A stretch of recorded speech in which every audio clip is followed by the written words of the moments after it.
for today's vlog. So, mag-abono dayta sa atong kalabasa. So, makita niyo sa atubangan guys, dahil naatay duha ka balde.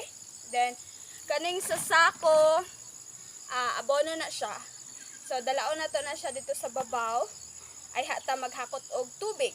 Yeah, so, ang pag-apply na to og fertilizer sa atong kalabasa karon is drenching siya guys, or hinubig. So, kailangan na to itunaw ang abono sa tubig, ay na to iabono sa atong kalabasa.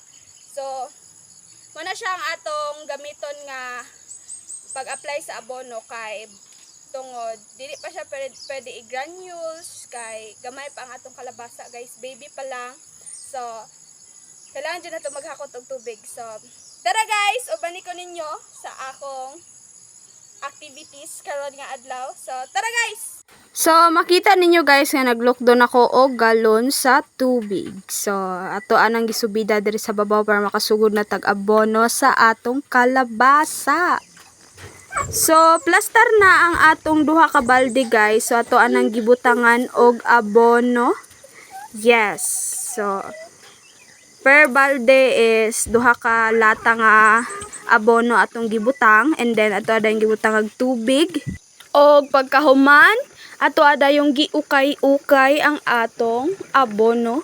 Yeah, so giukay din nato ang balde guys para dali matunaw ang abono sa tubig. And then wala na. Matik na. Nag-abono na din ta sa atong kalabasa. So, per punuan sa kalabasa guys is ginabunuhan nako siya og isa ka lata. Yeah. So, ato lang na siyang iabo din ha sa duol sa punuan. Yeah. So, ampingan lang yun nato guys nga dili nato maigo ang udlot or dili nato mayab-an ang udlot kay mamatay ang atong kalabasa. Yeah. So, naay possibility nga mamatay siya pero ang uban makasurvive man gihapon. Yeah, so makita ninyo guys kung ginaunsan nako pag abono ang among kalabasa. So ato anang ginayab-an ang punuan. Yes, so inana mag-abono og kalabasa. Ingana mi mag-abono og kalabasa.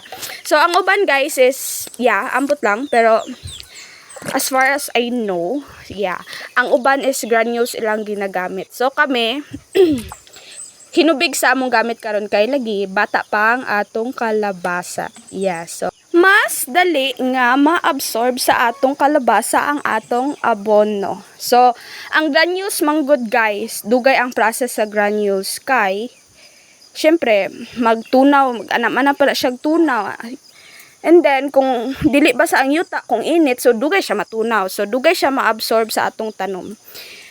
So, kailangan nato i-apply is ang hinubig.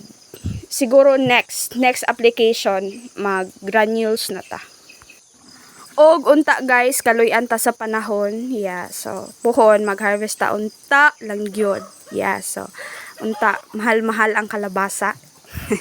So, nahuman na day kog abono guys. So, muna siya ang atong mga kalabasa.